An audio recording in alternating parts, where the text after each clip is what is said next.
Welcome to Before the Bounce. We've got the SANFL and AFL Pub Talk Ando, brought to you by the Exchange Hotel. Plenty to chat about, mate. Plenty to chat about. Mate, it's been another big week in AFL, SANFL footy, and let's get straight into it, mate. The SANFL Grand Final. Yeah. How's it going to go down if the Port or the Crows make it? Is it going to be good for the game of SANFL footy, or is it going to be bad? I think it's going to be fantastic for the game because it's probably the if you ask the supporters out there about the Crows' commitment to the SANFL, and I would say that the 80% of the players know that their career's on the line. They've got to perform. They've got to play well. Probably 20% are sort of saying, "Oh, where might I be going next year?" Now, when they actually feel that trophy in their hand one day, and what it really represents, I think then the Crows will really embrace that there's a golden egg at the end of the season. Yeah. Like it is, you might not have had as much AFL games as you'd like, which is not a bad consolation prize, is it? Running around the Adelaide Oval holding up the trophy, and a very famous trophy that as well. So, and obviously Port have already got that feeling down there. Obviously, the history of the club, 1870, that I think everyone that represents Port Power know that there's this second team called the Magpies that is very, very important there, and they get told it all the time by supporters. So I think they've already got that, whereas the Crows probably haven't embraced that as yet. And I think when it does happen, I think we'll have a really strong approach to the Crows in the SANFL. Yeah, it's an interesting one. As from an outsider, I mean, you listen to a lot of the supporters of other clubs, but I watched both clubs play in Port Pirie in the country champs when they did the showdown up there, and from the country footy to the SANFL, there was quite an eerie feel. There wasn't. Although there was lots of people around, there wasn't much of an atmosphere. So bizarre. But it's probably the game as well nowadays. I mean, the games, at the SANFL, especially with the Magpies and the Crows seconds, that they're still playing that AFL structured game, which isn't really that exciting in the way of when you're flooding and not a lot of big spectacular marks, the melees, things like that. That is still part of country footy. I go and watch country footy, and she's a ding-dong affair. Yeah. There's big marks, there's still structure.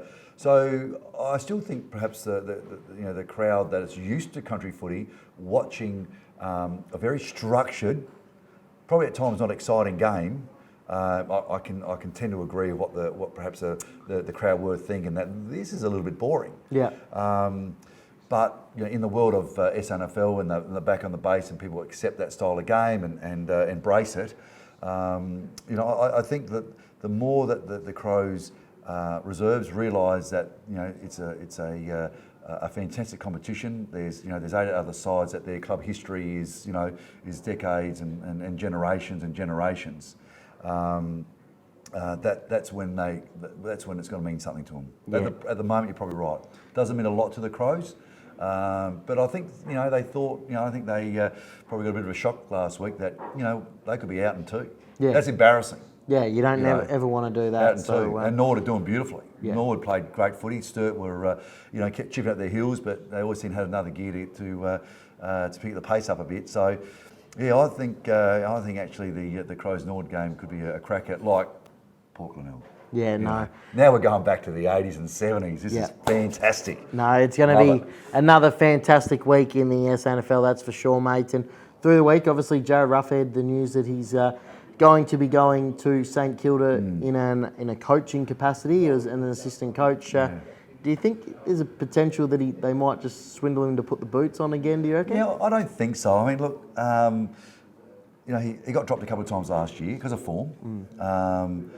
What a tremendous human being he is. I mean, like what he has done for this game and done in the community is outstanding. And for him to just really now focus on coaching and development, that's his next life. Yeah. And he's just going to do wonderfully well. And I really do wish him all the best. But I reckon leave the boots in the wardrobe. Yeah, no, I agree with you there. Just move on to the next chapter. And mate, massive news here in South Australia lately. The Crows having to put the hand up and say that they need an external review. Fair to say, you wouldn't think that things are going to come out looking pretty. No, I wouldn't think so. But look, I think it seems like the public want it, and you know, they're saying it's a bit of a boys' club at the top end. Whether it is or not, you know, we'll soon find out.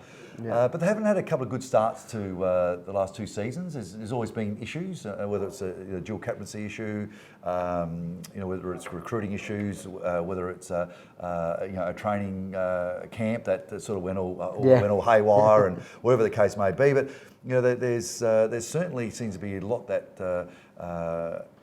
infiltrates the playing group, which shouldn't, and that's from outside that playing circle. That needs to be sorted out. Yeah. There's no question. No, 100%. And I think the big thing is Crows have been pretty good at probably masking some stories and that have come out in the media over the last few years. They're a very powerful club. I don't think they're going to be able to do this. Very powerful club, you know. Yeah. You know, I think it's what I think it's what supporters want. I think the supporters want from the top right to the you know, to the bottom. Let's, you know, they need to clean out, or they don't. But put it on the table and say, this is where we're at as a full club. You know, supporters, administrators, staff, coaches, and players get on the same page. And I think that's where there seems to be a bit of a ripple. Yeah. So no, it'll be interesting to see how what comes out of that. Interesting to see. It'd be Maybe, very as nice. you said, but I mean, we could have CEOs getting slapped across the face. We could have, you know, players getting the kick up the backside. We could have trainers, you know, doing more laps. I mean, it's everyone's going to be the stone's going to be unturned. So yeah, it's going to be very interesting. It's going to be interesting to see with that as well. Tex Walker, probably all the outside noise might have now come a time where he's put the captaincy down and moved on to the next person. I think there was so much talk about it last year, whether they should have a duel, whether they shouldn't. Port the same, by the way, you know. And I don't think. Do you like the duel? I don't really think it worked for either club. I was actually really positive to it. Yeah. But I think it's a pointless title. Both clubs didn't seem to embrace it and didn't get results with it, and that's where it's. Yeah. It's only successful if you get results. They didn't get results, so you know, I think you know, Tex getting that monkey off his back, and you know, he sort of brought it up hoping that it was going to be successful, and et cetera, et cetera. Just let him play some footy. Yeah. Great player. Let him play some footy. Yeah. And to be fair, and he's been, by the way, an unbelievable captain. Oh, he's been fantastic. But if there's a question mark, you know, eliminate it. Let him play footy. Yeah, agree. And to be fair, the Crows have been pretty harsh on, or the supporters have been pretty harsh on Tex this year. He's probably been one of their shining lights, to be honest. So he finished 6th in the Coleman and kicked over 43 goals. So out of all the forwards, he's probably done his best. He's probably done the best out of all of them. He's had a good year, you know, and you know, we expect so much from him. Yeah, and then when you actually do get those statistics, you go, wow, he's actually played well. Yeah, you know, but I think the biggest pressure has been as the aspect of captain of the club. Yeah, I don't think that's worked. Yeah, and that's put added pressure on him. But no, a great player, and it's great to just see, you know, to just get him out there, play some footy, and take the pressure off. Take the pressure off. Good to see happen with Boak last year. So hopefully next year we can see Tex go. He had a great year, Boakey, you know, and especially that first half of the year, he was just absolutely outstanding. So. It'd be nice to, you know, the big fella just to have a wonderful year without the shackles of should he be captain, should he be, you know, a part of a dual one. Get rid of it, let him play some footy. Yep, agree, Ando.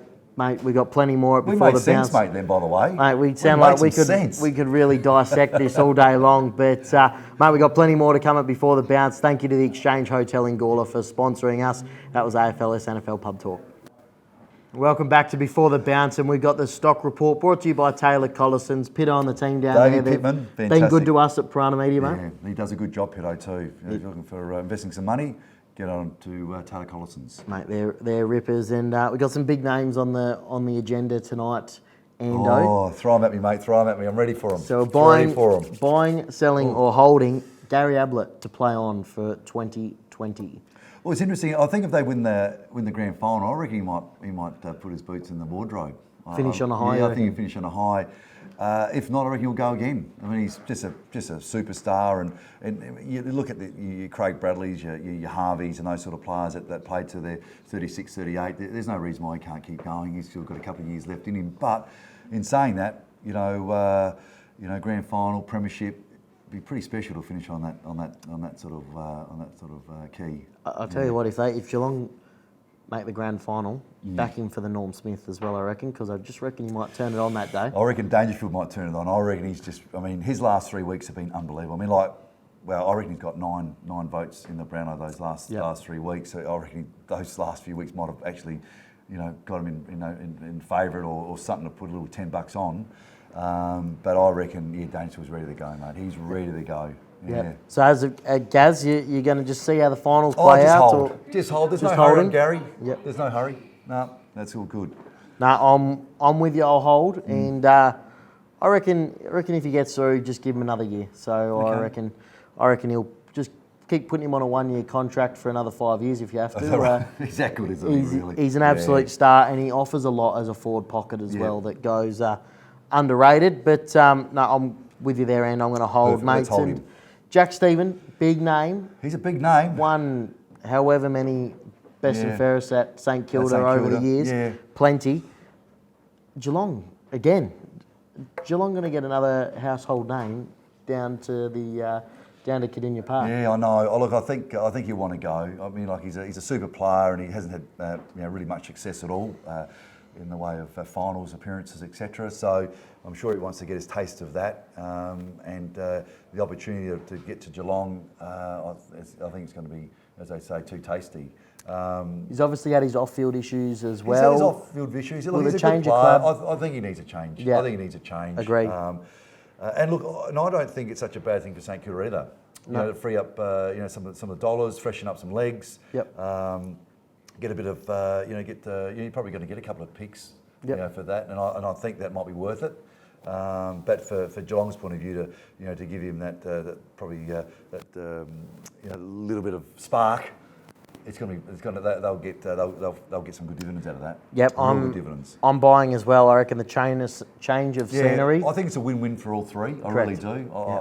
I think St Kilda need a bit of a spark in their team as well. Yep. And the only way you've got to offload some currency, and he's Well- some currency. He gets them a couple of really exciting players. Yep, and it'll be interesting to see, does this deal go down after the Tim Kelly deal, which will give Wow. Geelong some real currency to get him They're in? going to get plenty of currency there. They talked to $5 million over X amount of years. It's just crazy. Great player. They won two Big or three dollars. top 30 draft picks at Geelong as well for him. So they'll have enough to then get He's an Stevens at the exciting club. player, but wow, is he worth that much? I don't know. But anyway, Interesting. We're both buying on Jack Stevens. Mark Choco Williams getting back in the AFL system. Coach of Werribee this year. Got him to 5th spot. They're still playing finals at the moment. He's been a great coach for a long time. Look, he's been coaching for a long, long time. I mean, has gone to Werribee just refreshing his outlook on life. He's been in that system for a long, long time. Got a bit nasty there for a couple of incidents, especially towards the later part of the Port Adelaide. Yeah. Coaching Glenelg, coaching Port, going out to of course at Essendon time, and has been at Richmond. He's GWS. and I The just GWS boys speak highly of him. Yeah, Richmond look, do. he's fantastic. Yeah. Choco. But I'm just wondering whether for Mark Choco Williams, this is the right thing for him. Put Werribee in a finals campaign, which they're still working hard towards. Yep. It was funny. I spoke to him at Christmas at a reunion, and he said, Ando, at 63, 64, he didn't actually tell me his age. It's hard to get a job. It's hard to get a job when you're at that age and you're putting you've always been with the AFL and now you're trying to get a new career. And maybe this is the one that he really enjoys. It might be a fresher breath of air. Yep. It's a tough system, that AFL one. Yep. It's a tough system, but I would say, Choco, chatting you at Christmas time and how enthusiastic you were, and how you just seem to have this spark in your voice, and I think maybe do another year at Werribee.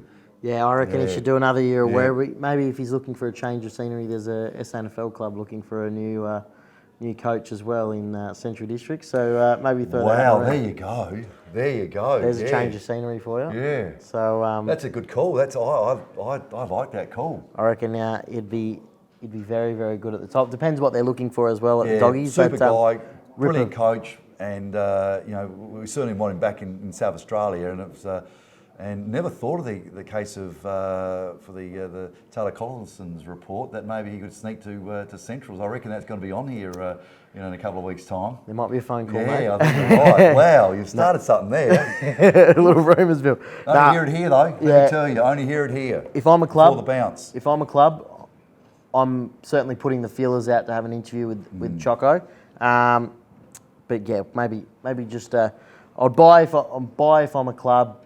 Whether it's a head coaching role or a head of football role, I think maybe that's where his next step could be, is head of football. But I think you could make it. There's still a job for him in the AFL, I reckon. There's some great players that are coming out of the system at the moment who will be looking at those newly assistant coaches roles. And I think maybe that'll be, if clubs are more enticed to do that, rather than rather bring someone in that's been there a long time. So unless, as you said, and that's where I reckon you could sit him above the top as well. Like a Neil Baum. Yeah, exactly like a Neil Baum was my. You could be the next CEO at a footy club. You're doing beautifully. No, we'll see how we go. Money King talks. of the North, Money King talks, of Ando. footy. No, another fantastic stock report, Ando. Yeah. My favourite segment of the week, mate, and we thank you, Taylor Collison's as well. Yeah. So you want a return on investment, Ando, that's make sure you hit Pitto up. Yeah. So that's all we got time for in the stock report this week, and stick around, there'll be plenty more at Before the Bounce. Welcome back to Before the Bounce. We got the Amateur Spotlight brought to us by DFibs R Us. With us today, we got James Dalwood, PAC star and now coach of the Reds Reserves. James, thanks for joining us, mate. All right, thanks, guys. Just take it back a few years. Yes. Out at Nord as a youngster, obviously loved your footy growing up, and that was a starting point. Yeah, so family Nord through and through. So grandpa Hall of Famer, dad's a 30-year long-time player. Yes. Dad was probably before your time, but dad played in the 70s and 80s. Yeah, that's and then, right. Both Will and I, my younger brother, played out there. Will played league footy and then went to North. But I probably wasn't quite up to that standard. But good amateur player, okay reserves player. But played on my juniors there and loved it. So and then a bit of uni, Adelaide Uni. Went to Adelaide Uni for a few years before back to PAC. So I went to uni straight out of Nord. It was one of those cases where PAC were in Div 4. Oh, right. Uni were Div 1. Yeah. I wanted to play Div 1 footy. Wanted to still play that top level. Yeah. PAC, unfortunately, at the time were a bit of a rabble. But played the Blacks, loved it. Played there for 3 years. Unfortunately, broke my leg in the first game I played for them. So missed a year and a half, but had a bloody good time off field. So and you talk about PAC, a bit of a rabble back then. There certainly nothing of the kind now. No. The club is flying now. Yeah, and it's as everyone knows, you get the off-field right and the on-field will come. So I went back to the club in 2008, and Michael Ciliano was the president then and still is now, and he sort of had a bit of a vision, and everything he's sort of had in place has come to fruition. So it's been a fantastic place to be for the last 12 years, and love it. Brett Backwell's first year, you've won the Div 1 flag, which was absolutely fantastic. Yeah. And you're now at the moment coaching the reserves. Yes, coaching the twos. So I've done that for the last 2 years. Well, actually 3 years. I actually coached my first year. I was not going to play, and he dragged me back in halfway through the year. Always away. We ran out of a ruckman again, as we always seem to do, and so ended up playing and coaching that first year, and then the last 2 years I've just coached. And please don't tell me you gave any votes to Brett Backwell when he's played reserves footy. No, zero. Zero, please. He plays the first half, gets 30, and then he nicks off. So I'll have a little cup of coffee on Saturday mornings. He goes, I've got to play today.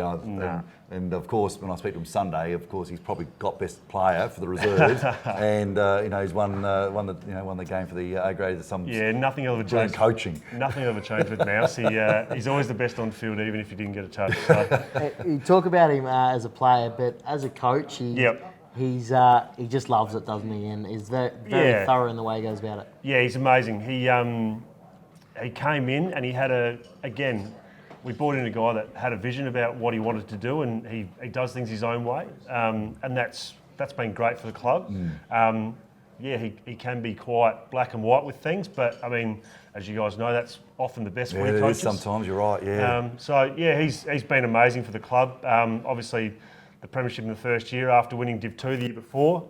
First year up in Div 1 for a long time, and then we finished third last couple of years. And your run home at the moment was a bit ordinary, wasn't it? I mean, I actually thought you'd going to finish top. Yeah. And then looked in the paper, and I think you were second or third. Yeah, we ended up finishing third. Third, wow. Yeah, so just a few hiccups. top three ended up all on the same points percentage.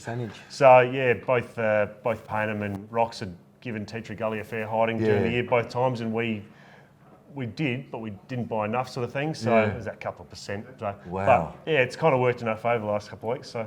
In the club as well, the last decade across not just the A grade Bs and Cs as well, they've had some amazing success. Yeah, I think, I'm not sure what we're up to now with those lower grades, but I mean the Cs and Bs have won 4 or 5 premierships in the last 12 years. Wow. The Sanders boys, who I'm sure you saw this year, who've played 1,000 games between the 4 brothers, they've played in 5 each between them, and it's an amazing place to be. And we got to 6 teams at a point there a couple of years ago, and but yeah, we're very comfortable with that 4 teams, and yeah. And the B grade this year, I think you play Henley this week, Yep. So big game for your guys, of course. Yeah, the Div 1 Reserves Comp this year's been absolutely fantastic, and it always is. Yeah.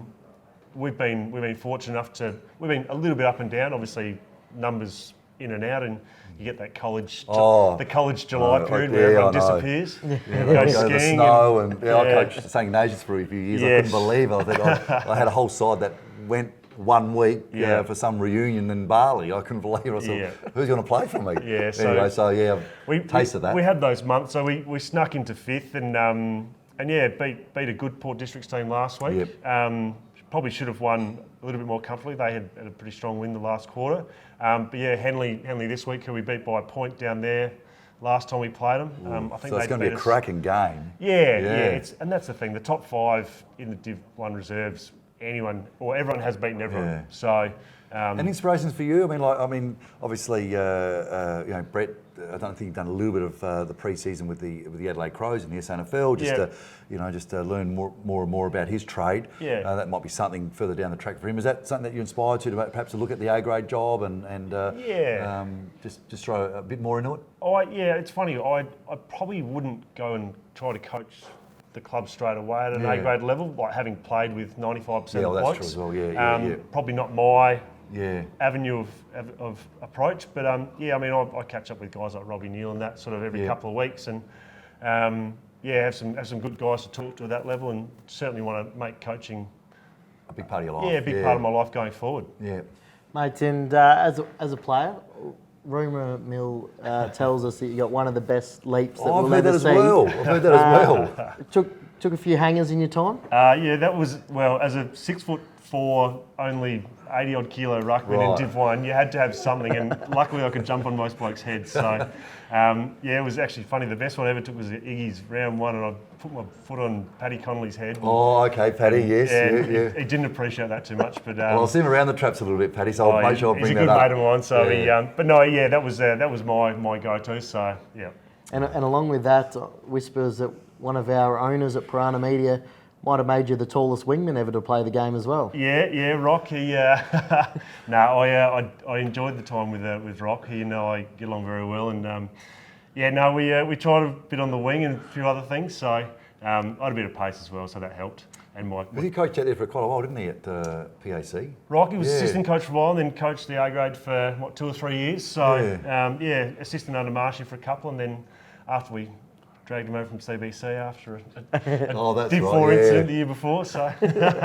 And mate, you just started the new job. Tell us a bit about it. Yeah, so I've been with ISC for a couple of years, who are now league sponsors. So we enjoy the space, and it's been good. Wow. Plenty happening in your world at the moment. Yeah, it certainly is. Fantastic. And finals. Finals. Which is absolutely brilliant. Yeah. Paying this week, so. So there you go, mate. All the best. Good luck through finals. Good luck with the new job, and hopefully the boys can get it done at both levels as well during the week. Beautiful. Thanks, guys. No worries. No worries. Stick around. We've got plenty more at Before the Bounce. Welcome back to Before the Bounce. We got the women's footy profile. Joining us, we got Tella Wise from Blackfriars Footy Club. We got Christy McDonald from the Smithfield Footy Club, and we got Ali Bull, the women's footy journalist for us. Ladies, thank you for joining me. Thanks for having us. It's good to have you all on. We've got to thank my foot doctor as well. Happy feet, happy athlete. So they're a nice little slogan as well. Give them a little plug. They're very, very good to us. So, girls, Tella, we'll start with you. How did you first get into footy? Oh, get into footy. I was a ballerina. Oh, that's a bit of a career change. And no, I don't know, I got a bit bored of not being able to tackle people, I guess. So I just took a bit of a flip and yeah, no, I think it's helped with agility, but other than that, I've had no clue. So you're a football lover of the sport before that? Yeah, or? Absolutely, yeah. Avid Collingwood fan from birth. Some of the worst. Get her off. My mum's a Collingwood fan. Shout out to mum, it's your birthday today. Sorry I couldn't make dinner. There you are. But no, and so you're involved with Blackfriars as well. Yeah, I am. 2019 being the first year that they've had a women's team as well. So how has the season gone this year? It's been pretty amazing, to be honest. We started in Div 5 and then we got bumped up. So we were doing really well in Div 5, started testing the waters in Div 4, a bit of a slow start, but we made the finals and we knocked out our first semi to Pulteney, and then we made the prelim and couldn't quite get it after Chenoweth. So we didn't make it to the grand final this year, but we came really, really far for our inaugural season. So pretty proud of the girls, yeah. Brilliant. And is it true, you've had to try and fund the whole team requirements, uniforms a lot, Everything. medical. Yeah. How was that to then not only just start a footy team, but you've then got to get all that funding together? How did you go with all that? I think we've just got a really supportive club who loves the sport, so it's everything to them, and I don't think funding really came into it as a separate kind of matter. It was just, you know, we love this team, it's like our family, and we all just chipped in, and yeah, it's just become a reality this year. So it's honestly fantastic. Obviously, my sister's played a couple of games of footy. She's more of a cricketer, but no, it's great to see women's footy going so well. And Christy, obviously Smithfield as well. Dwayne Nisbet doing wonderful things down there. Heavily involved in the men's side as well. Yourself, you just love your footy, and it's great to be involved. I think it's in the blood. I think, you know, it starts from being a young and watching your brothers grow up and, you know, play. We're watching them going out every week. I don't think I had a choice. I think I was going to love footy from the minute I seen them ball. So no, it's really good. This year, I played as a junior when I was younger, and unfortunately back then you had to stop when you were 13. So obviously things are a lot different now, but I had to stop then, and probably a good thing I have zero ability, so they probably didn't really want to waste all the money on me as a young'un. So wait till I had to pay for myself. So then just went out, started watching the boys obviously, and you know, Dwayne, just the passion that Dwayne has and the love for it, you can't not want to get involved. You know, he's you know, I'm gonna give him a big head because he's gonna watch this, but he loves it. But he rubs off on you. He can't help but, you know, love for the club and love for footy. Just got to get around it. No, he's an absolute ripper, and the Smithfield Footy Club doing wonderful things down there. Just on your brother quickly, he had a pretty reasonable game on Sunday, got best on. Just ask him, he did. I only know because he messaged me to tell me how good he was. He rang me. I haven't heard from him in about 6 months, and he rang me. So he did have a ripper game. He did have a great game, and I'm super proud of him. Obviously, going out and watching him every week, it's good to see him back out there and, you know, keeping on the rails and playing some good footy. Very good swoopy to see him back playing footy at Smithfield. At the moment, how many women's teams have we got? Just the one, so we're hoping to sort of, this is our second year, so we're hoping to sort of branch out and get the two, put a feeler out there early on to see how many, what sort of numbers, and it was looking good at the start, but then with injuries and things even coming in pre-season, we just couldn't do it. So we just got the one at the moment, but hopefully, obviously next year want to build on that and hopefully get the two. So yeah, and the integration between the men and the women's at Smithfield, is it? It's good. It's very good? Very good. Like, honestly, the best I've seen. Like, I talk to a lot of the other women clubs and, the other teams, and it's very separate. Like, I hear it's very separate. They do separate functions, separate everything. But I think I'm a big part of that. I'm very close to a lot of the lads as well, so I don't reckon I really let it be an option. I make sure I make sure that every function we're all there, and I nag them until they say yes. So no, it's good. It's really good. They're all out watching us, supporting us every week. Out on the hill, just screaming for us, which is good. So, and we do the same for them. We all take turns running water for each other and getting around each other. So it's great atmosphere out there. That's brilliant. And girls, over the summer, is there obviously while footy pre-season and that is there a sport that we'll be trying our hands at, or just wait for footy season to come around?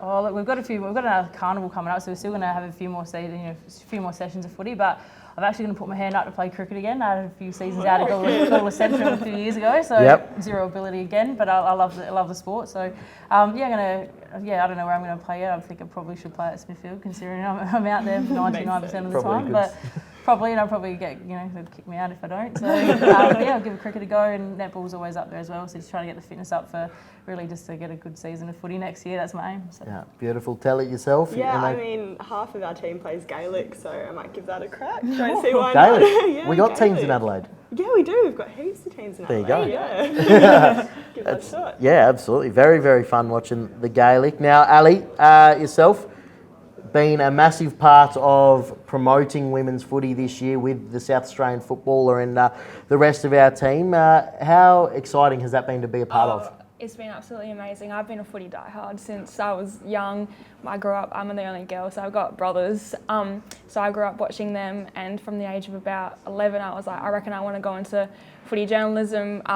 At school, we had to do like projects always about footy. I interviewed Koshi for one of my projects once. But yeah, it's been great. So obviously getting all the girls on the show, I've made great connections. So obviously we're still trying to recruit her, but she's not. I've worked with these girls before, and it's just amazing to see the exposure that it's getting. And yeah. Yeah, and obviously doing an absolute power of work in that space, which is fantastic. It's like I said, it's great to see women's footy being the spotlight being put on it, and it's only going to get better and better and more exposure as the years go on. I know the Barossa Light and Gawler, where I'm involved, they had an uptake of 90 girls this year, so it went from 240 to 330 or something in 12 months. So it's only going to keep growing bigger and bigger as well. But so going forward, Ali, yourself into 2020, what would you like? Have you got anything that you'd like to see happen to keep? That needs to happen from a men's standpoint or a club standpoint to keep promoting women's footy?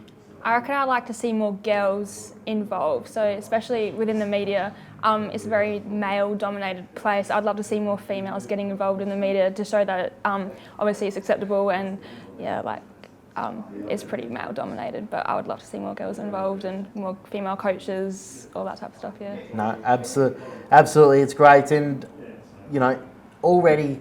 Obviously watching a lot of women's footy, the way the skills the women are progressing from year one of sort of AFLW, that's really when it got put on the map to now, the improvement already so far, it's been amazing, hasn't it? Yeah, you watch people like Erin Phillips, Taylor Harris, they're absolutely incredible, and I reckon they're up there, some of the men, their strength, their agility, like their kicking skills, everything's just like, it's progressed so far. Even in like the softball, I've seen some games, and like it's just amazing how far everyone's come since it kind of progressed from the beginning. Yeah. No, it's fantastic. And in terms of obviously a lot of government grants and that out for clubs now to do female change rooms, I reckon there's a massive grant out at the moment for clubs to get all that done. But how can we go about getting more sponsors on board for women's footy? Is there something more we've got to do to be able to get them on so that the girls don't have to pay for their stuff, so it can be funded like the men's? I think we just got to keep pushing it. Like, you just got to push it and push it and push it, because like you can't just let it sit and come to you. Obviously everyone out there, like you girls are showing that you want it and you need it, and that you're obviously very worthy of it. And like the men just get it handed to them, but whereas like you're showing that you have the skills like them, and you're just as good as them, I think. That's our favourite.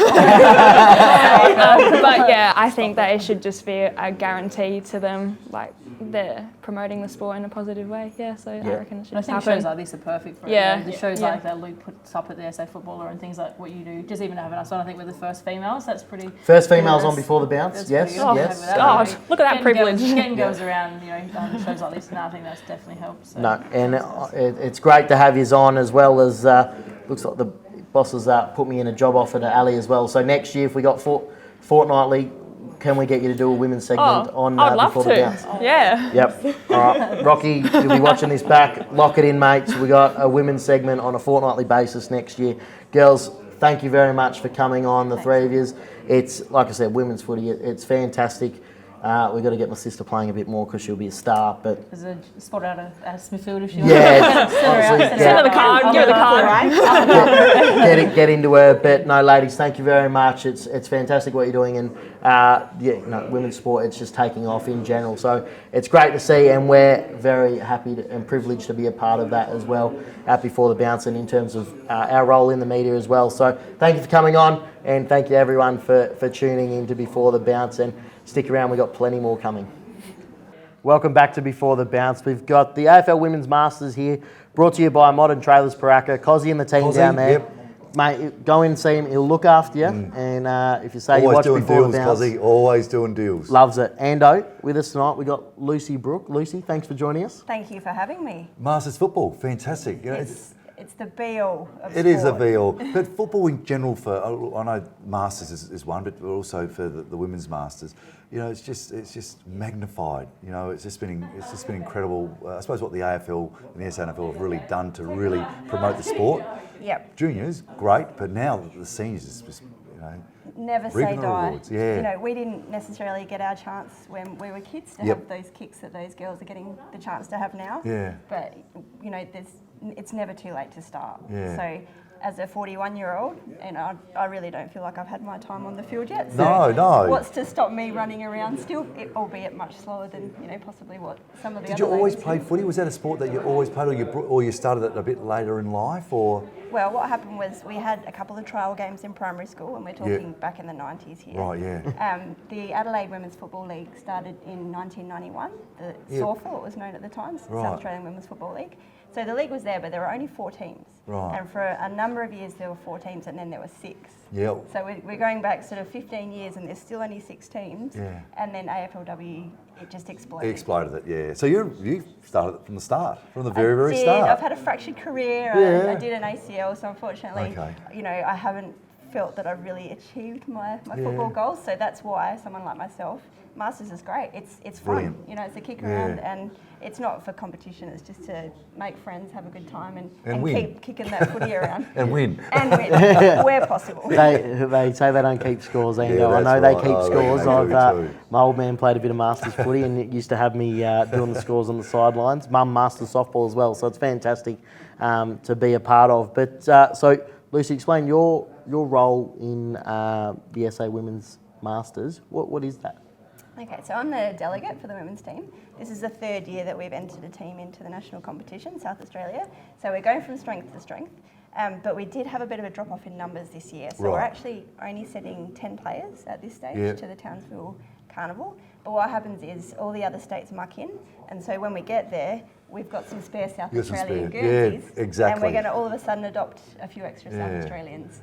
So we get to still play with our Guernsey, and then those extra players get to have a chance to play more games.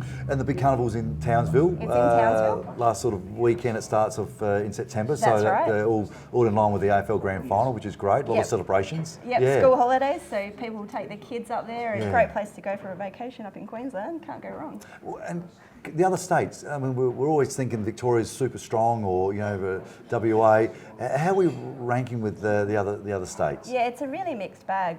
Western Australia have a really strong team, so Yep. they actually heavily fundraise throughout the year, and their players are actually all subsidised. So their flights, their Yep. registration, Oh, wow. uniforms, and everything. That helps, doesn't it? So Yeah. they're a great role model to aspire Yeah. to. And then there's other states such as Tassie, who this year.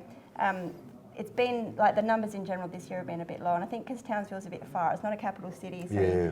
you don't have to get just one plane to Brisbane, you've got to get the extra plane to Townsville. So Tassie, I think they had a couple of players and now they have none. So Right. it really depends on who's having the carnival.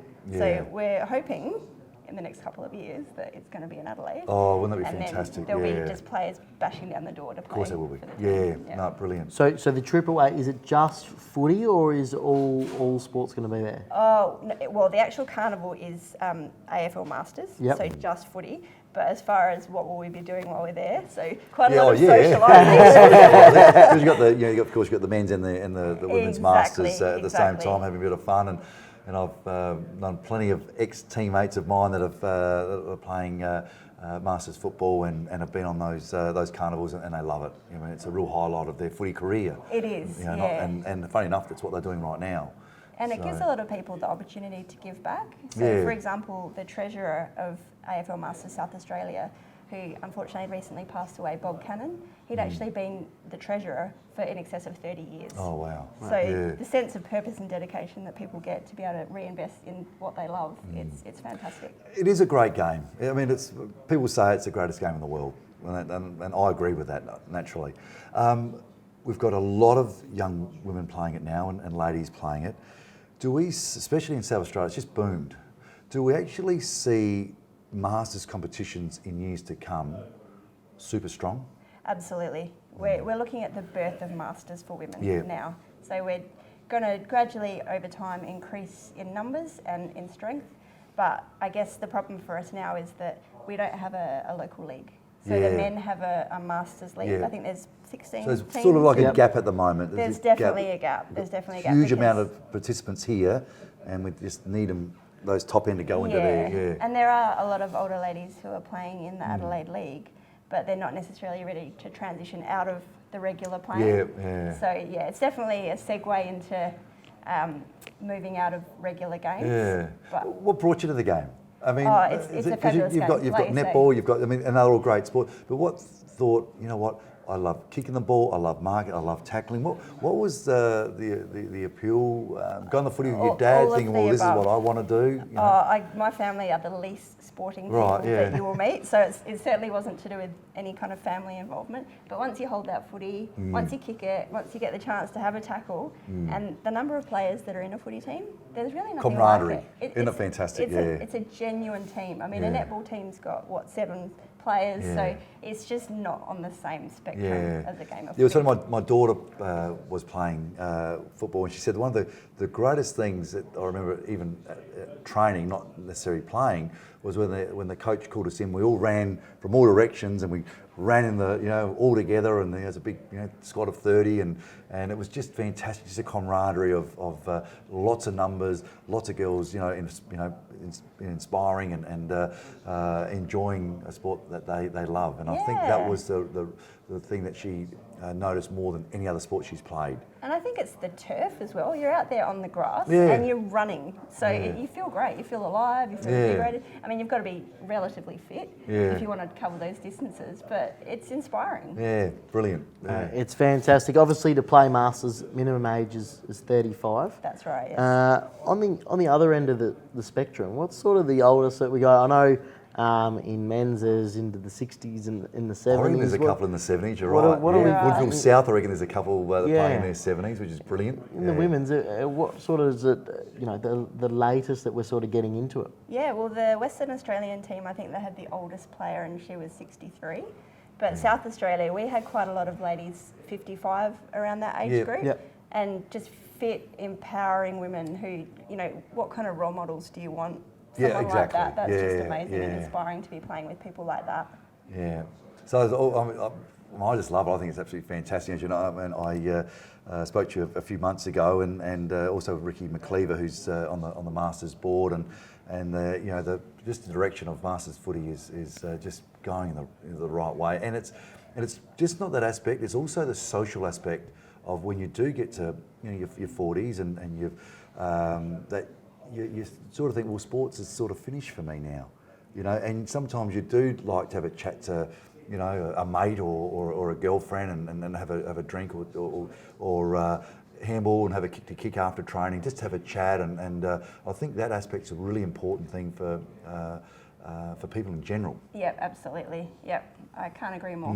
Keeps the competitive juices going as well, because they never die away. Oh, look, it's nothing better than getting out and having a train with a group of people. Absolutely. It's absolutely fantastic, socially important. Yeah, bit of fresh air, bit of running around. So for news players wanting to get involved, how can they join into the SA Masters women's team? Yep, so we've got a great Facebook site, we've got our Gmail address, so it's samasterwomensfootball@gmail.com. So send us a message on the Facebook site, it's probably the best way. And there's actually quite a few Masters out there in the Adelaide League.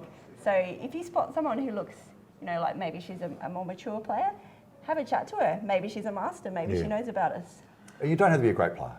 I mean, it's got it's not nothing to about- do with that. It's just No. about enjoying a great great team environment and a great sport. It's about participation, Yeah.